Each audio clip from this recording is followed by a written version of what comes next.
Hello बच्चों, आज की इस क्लास में आप लोग को हम ग्राफीय विधि से गति के समीकरणों को सिद्ध करेंगे। बेटा इसके पहले हम लोग जो है कलन विधि से गति के तीनों समीकरणों को प्रूव किए थे बेटा। तो बेटा देखें, सबसे पहले आप माना किसी क्षण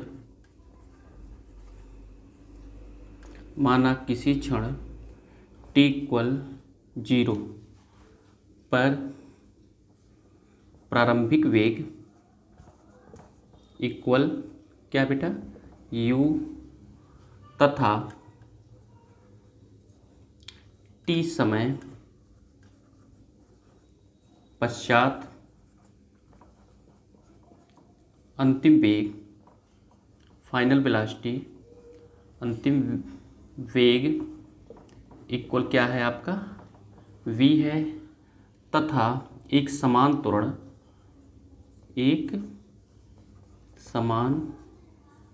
त्वरण एक्सेलरेशन इक्वल कितना है बेटा, वो आपका a है। एक समान त्वरण क्या है, a है। तो इसके लिए सबसे पहले बेटा हम लोग जो है क्या करेंगे, एक ग्राफ का निर्माण करेंगे जिसमें क्या होंगे, एक एक्स एक्सिस होगा और दूसरा कौन सा एक्सिस होगा, वाई एक्सिस। तो जो क्षैतिज होगा वो आप जानते हैं बेटा, ये आपका एक्स एक्सिस है और ये वाला कौन सा है आपका वाई एक्सिस है। एक्स एक्सिस है और वाई एक्सिस है। तो यहाँ पर जो पॉइंट हो, सपोज करें इस पॉइंट को आप क्या मान लें ओ, और यहाँ पर जो कोऑर्डिनेट होगा आप जानते हैं बेटा कि ये कोऑर्डिनेट होगा 0 और 0, मीन्स एक्स एक्सिस पे आप 0 चले हो और वाई एक्सिस पे भी कितना चले हो, 0 चले हो। तो हम लोगों ने माना कि t बराबर 0 समय पर जो प्रारंभिक वेग है, तो आप अभी इसी ओ पॉइंट पर हो, तो उसका जो प्रारंभिक वेग था वो क्या था आपका u था। प्रारंभिक वेग क्या था, u था। तो सपोज करें कि हम लोग किस पॉइंट पर हैं, a पॉइंट पर हैं, और जो उस पॉइंट पर मेरा जो प्रारंभिक वेग था वो आपका क्या था, u था। प्रारंभिक वेग आपका u था। और जब हम लोग कुछ समय चले, इस पॉइंट पर जब हम लोग चलेंगे, ये आपका किसके बीच में होगा, यहाँ पर एक्स एक्सिस पे हम लोग समय t का निर्धारण करेंगे और इस y एक्सिस पे हम लोग वेग का निर्धारण करेंगे। किसका, वेग का निर्धारण करेंगे। तो जब समय 0 था तो O से A पर जो प्रारंभिक वेग था हमारा क्या था, u था। तो इसके पैरेलल OX के पैरेलल हम एक रे चले पैरेलल, तो अगर ये जो डिस्टेंस जो होगा वही सेम डिस्टेंस ये होगा, और इन दोनों के बीच का जो डिस्टेंस होगा क्या होगा, इक्वल होगा, क्योंकि एक दूसरे के क्या है, ये पैरेलल है। तो सपोज करें t समय पश्चात उसका जो वेग हो जाता है, वो जो वेग हो जाएगा वो आपका कौन सा वेग हो जाएगा बेटा, वो अंतिम वेग हो जाएगा। अंतिम वेग को आप किस अक्षर से डिनोट करते हैं, v से। किससे, v से जो डिनोट करते हैं। तो यहाँ से लेके इस पॉइंट से लेके इस पॉइंट तक जो आपका फाइनल वेलोसिटी होगा वो क्या होगा, v होगा। तो आपने इसको लिखा o, इसको लिखा a। अब इसको आप लिख दीजिए ये c और इसको आप लिख दें d। और ये जो मेरा परिवर्तित होगा समय के अनुसार, जो मेरा वेग परिवर्तित हो रहा है, तो एक समान त्वरण से, उसमें जो त्वरण है एक्सेलरेशन समान है, मतलब उस त्वरण में कोई परिवर्तन नहीं हो रहा है। कि 1 सेकंड में, यदि आप ऐसे समझिए कि यदि 1 सेकंड में हमारा वेग 1 मीटर पर सेकंड हो रहा है, तो 2 सेकंड में 2 मीटर पर सेकंड, 3 सेकंड में 3 मीटर पर सेकंड हो रहा है। तो यही हमारा आपका ढाल होगा, और जिसको इंग्लिश में हम क्या बोलते हैं, ग्रेडियंट बोलते हैं। तो सपोज करें वो पॉइंट आपका क्या है, वो B है। कौन सा पॉइंट है बेटा, वो B है। तो हम लोग को करना क्या है कि हम लोगों ने समय t और वेग v के बीच में ग्राफ खींचा। तो ग्राफ खींचने के पश्चात हमको ये u प्राप्त हो गया और हमने v का मान रख दिया, और जो AB होगा वही आपका क्या हो जाएगा, ग्रेडियंट। AB जो ग्रेडियंट होगा, और इसकी A और B के को हम क्या बोलते हैं, A त्वरण। ये आपका पॉइंट हो जाएगा एक्सेलरेशन हो जाएगा। तो बेटा आप देखें, इसलिए आप लिखेंगे त्वरण एक्सेलरेशन, त्वरण बराबर क्या होता है, त्वरण बराबर, इसमें जब हम लोग इसकी वैल्यू को फाइंड करेंगे तो त्वरण को निकालने के लिए, अर्थात ए बी के मान को निकालने के लिए हम लोग क्या करेंगे, tan के फार्मूले का सहारा लेंगे। तो tan के फार्मूले का सहारा लेंगे तो लंब बटे आधार होता है, परपेंडिकुलर अपान क्या होता है, बेस होता है। तो त्वरण को निकालने के लिए तो त्वरण इक्वल टू हो जाएगा AB की ढाल, और ढाल को इंग्लिश में बोलते हैं क्या बेटा, ग्रेडियंट, ग्रेडियंट। ठीक है, तो त्वरण को हम लोग किससे लिखेंगे, A से लिखेंगे।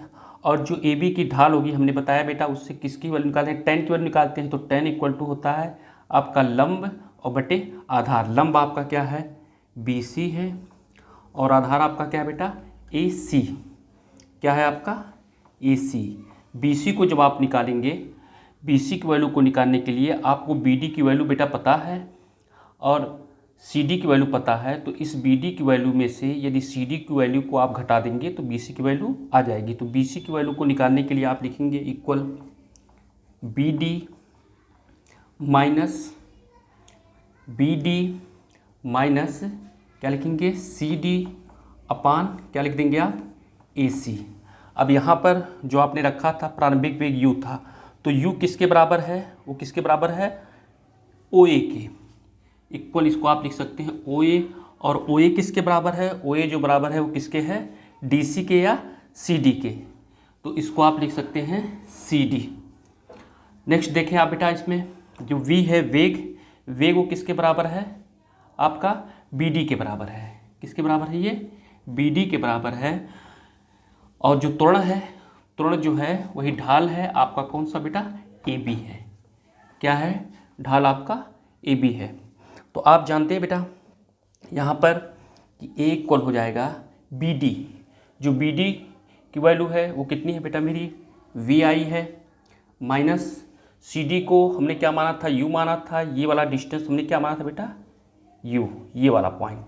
तो यहाँ पर हम लोगों ने क्या लिख दिया, U, और अपान AC का एक्स अक्ष पे है, और जो इस पे हम निर्धारण कर रहे हैं जिस चीज़ का, वो किसका कर रहे हैं, समय का। तो हम लोग OD पे समय का निर्धारण कर रहे हैं, तो AC पे भी क्या होगा, समय, उसको हम लिख देंगे T। फिर हम लोग क्या करेंगे बेटा, क्रॉस मल्टीप्लाई करेंगे, तो क्या हो जाएगा, V माइनस U इक्वल किसके हो जाएगा, AT के। या ऐसे कह सकते हैं V इक्वल, माइनस उधर जाएगा तो प्लस हो जाएगा, U plus AT। V equal हो गया U प्लस AT। यही आपका बेटा गति का प्रथम समीकरण है, जिसे हमने किसके थ्रू, ग्राफीय विधि से क्या किया बेटा, हमने प्रूव किया।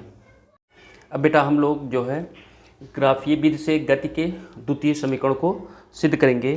तो बेटा यहाँ सबसे पहले आप देखें कि T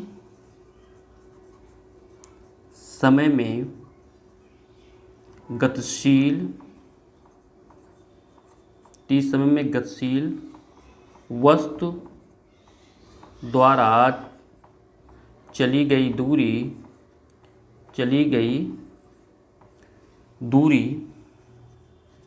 ठीक है बेटा, चली गई दूरी किसमें, वेग कामा समय, ग्राफ एवं समय अक्ष द्वारा छायांकित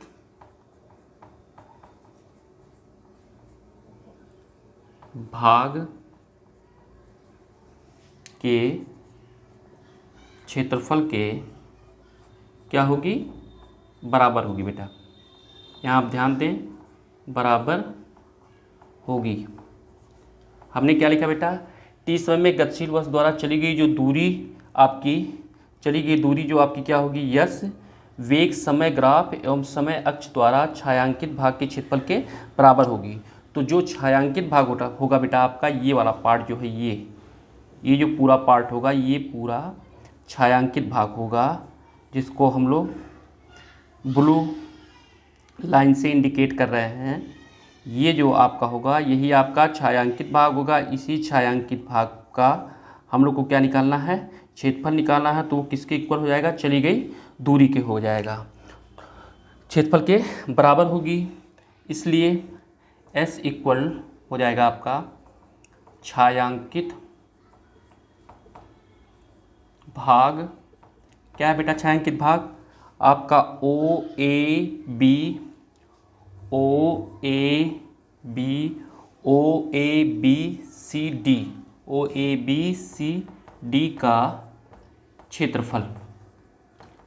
का क्षेत्रफल।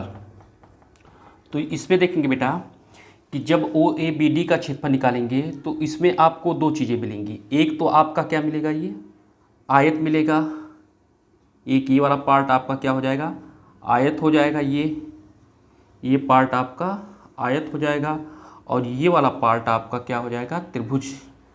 ये वाला पार्ट आपका क्या हो जाएगा, त्रिभुज हो जाएगा। तो आयत क्या मिला आपको, OACD इक्वल हो जाएगा आयत OACD का क्षेत्रफल, OACD का क्षेत्रफल प्लस त्रिभुज मिला आपको। त्रिभुज क्या मिला, ACB, त्रिभुज ACB का क्षेत्रफल। ठीक है बेटा, आयत का क्षेत्रफल आप जानते हैं लंबाई गुणे होता है चौड़ाई। तो लंबाई जो आपकी और चौड़ाई, तो लंबाई बेटा क्या है आपका, लंबाई आपका क्या है OA, आप देखें लंबाई आपका है OA, और जो इसका क्या है लंबाई गुणे चौड़ाई, और चौड़ाई क्या है आपका OD, OA इंटू OD हमने रख दिया, प्लस हमने किया त्रिभुज का क्षेत्रफल। आप जानते हैं बेटा त्रिभुज का क्षेत्रफल होता है 1/2 आधार गुणे ऊंचाई, तो 1/2 हमने रखा बेटा।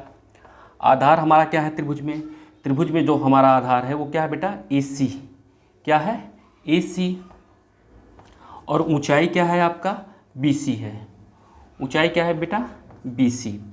तो आप देखें फिगर में बेटा जो OA है, OA को हमने क्या माना था U, जो था प्रारंभिक वेग था, ये आपका U है, और OD को हमने OD पे किस चीज़ का हम निर्धारण किए हैं, समय का, तो ये पूरा OD आपका टाइम रहेगा, इसको हम लोग लिख दिया T, प्लस हाफ की जगह हमने हाफ रखा। AC को आप देखिए, AC भी क्या है आपका समय है, क्योंकि OD और AC आपस में क्या है बराबर हैं। तो ये क्या हो गया आपका, ये भी हो गया आपका टाइम। अब BC, जब BC को आपको निकालना है बेटा, तो BC को आप BC रहने दें। अभी आपने BC का मान देखें बेटा आप लोग कि BC का मान हम लोग कैसे निकालेंगे। तो BC का मान निकालने के लिए हमको सबसे पहले AB की वैल्यू निकालनी होगी, और AB की वैल्यू जब आपको निकालना होगा, चूँकि एक समान त्वरण है जो आपका ग्रेडियंट है, तो AB की वैल्यू निकालने के लिए हमने आपको फर्स्ट इक्वेशन में बताया था कि हम लोग किसका निकालते हैं, tan की वैल्यू निकालते हैं। tan की वैल्यू निकालते हैं तो हमारा जो ग्रेडियंट होता है वो क्या हो जाता है, आसानी से आ जाता है। तो हम लिखेंगे तो BC AB इक्वल हो जाएगा आपका किसके, BC अपान किसके हो जाएगा, AC के, या क्रॉस मल्टीप्लाई बेटा करेंगे तो BC इक्वल हो जाएगा AB और इंटू किसके हो जाएगा, AC के। अब AB की जो वैल्यू आई है बेटा, AB की जो वैल्यू है वो क्या है बेटा A है, तो यहाँ पर हम लोग A रख देंगे। एक समान त्वरण जो था वो A था, वो A रख दिए, और AC की जगह पर जो हम रखेंगे AC पे जो हमारा OD पे, चूँकि समय का निर्धारण हुआ है तो AC पे भी समय का निर्धारण हुआ है, तो इसको हम क्या लिख देंगे, T लिख देंगे। ये BC की वैल्यू आ गई A इंटू T। तो जो BC की वैल्यू आई है इक्वेशन फर्स्ट में हम लोग क्या कर देंगे, पुट कर देंगे। तो आप लिखेंगे समीकरण 1 में किसका बेटा, BC का क्या रखने पर, मान रखने पर। समीकरण 1 में BC का मान रखने पर जब आप मान रखेंगे बेटा तो क्या हो जाएगा, S इक्वल हो जाएगा UT प्लस हाफ था, हाफ हमने लिखा, और क्या था बेटा T था, हमने T लिखा, इंटू BC की जगह पर हम लिख देंगे A इंटू T।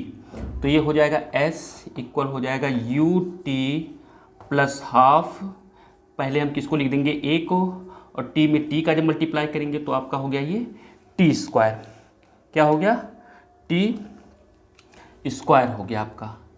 तो यहाँ पर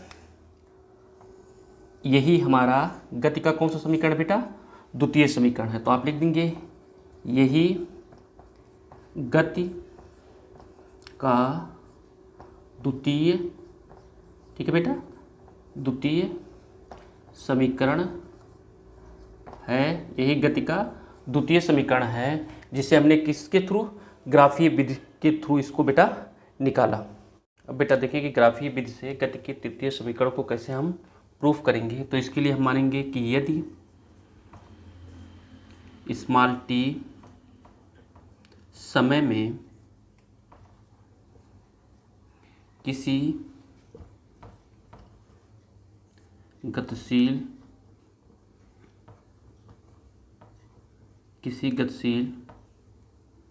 वस्तु द्वारा जो चली गई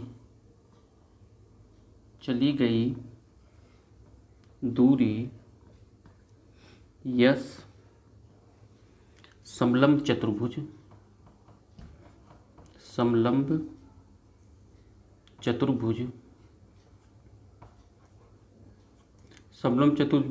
बेटा आप इस फिगर में देखें, समलंब जो चतुर्भुज है ए बी टी ओ, समलंब चतुर्भुज ए बी डी ओ के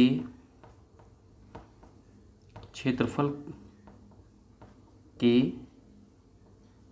बराबर होगी।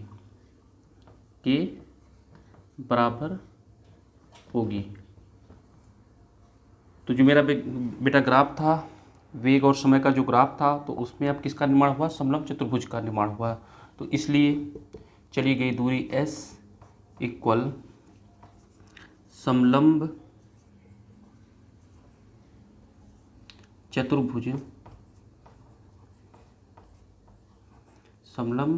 चतुर्भुज ए बी डी ओ का क्षेत्रफल समांतर भुजाओं का योग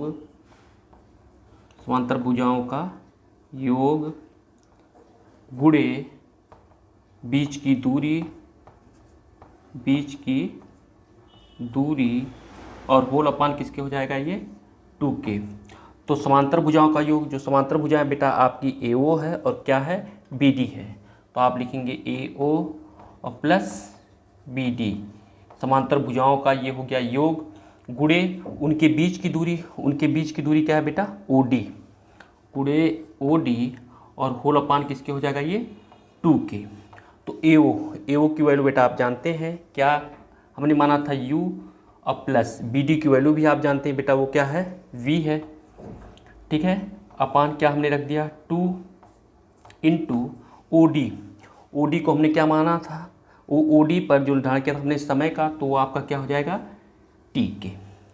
किसके हो जाएगा, TK। आप जानते हैं चूँकि V इक्वल होता है U प्लस ATK, तो यहाँ से बेटा ऐसे आप लिख दें V माइनस U इक्वल हो जाएगा किसके, ATK, और T इक्वल हो जाएगा V माइनस U अपान किसके हो जाएगा, AK, V माइनस U अपान AK। तो इसको आप इक्वेशन नंबर क्या मान लिया बेटा, फर्स्ट माने। तो अब हम लोग क्या करेंगे, T की जगह पर हम लोग वैल्यू क्या रख देंगे, V minus U upon A।